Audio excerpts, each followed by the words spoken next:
This will be pretty short and simple because if you've been listening, everyone is saying the same thing.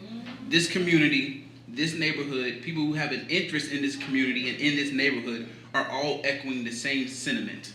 The answer is no. We don't want anything. And I agree with what this guy, I don't know your name, sorry, but what this guy said about the manufacturer's consent. Didn't even know what that was until he brought it up.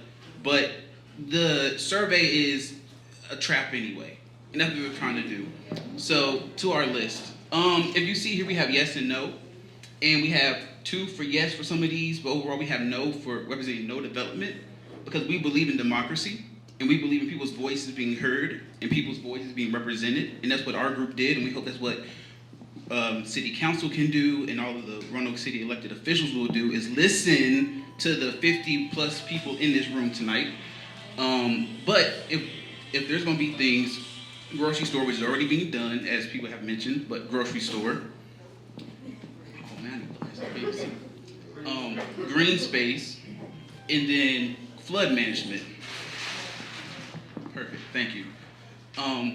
Would you live in the neighborhoods? It's been said, there were plans years ago to develop neighborhoods that were never finished. Why not finish developing that? Or even if you're not going to develop those pre-existing areas for neighborhoods, why not use that land to put offices or to put resources there? Why destroy something when we don't have to? Why not use, people are talking about using the abandoned spaces. What about Sears?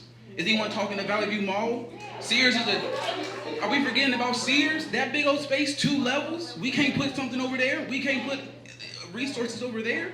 So I'm just saying, we don't need, yeah, anyway, I'm not going to tangent because I almost did it. My bad. But I'm staying focused. So open space that's good for the community. So like we said, green spaces, natural reserve, walking trails, places for recreational use. And then lastly but not least, I'm going to go ahead because people already said about the erosion, the flooding. I'm going to go ahead and jump to this one. And the biggest thing over here is, where's it at? There it is. It's going to be protecting people's properties that currently live there. I live on Kirkland. I live with my grandmother. My grandmother lives on Kirkland. What about everyone who lives in that Fairland area? Do we think y'all are not supposed to complete that little strip across the middle and leave it divided between this end of Evans Springs and this end of Evans Springs and just leave the neighborhood chunk right here? I'm not buying that. It doesn't make sense. So I don't trust that you all would listen to the people here in this room and not, one, put a tax freeze or a property freeze on the neighborhood to protect people's property taxes.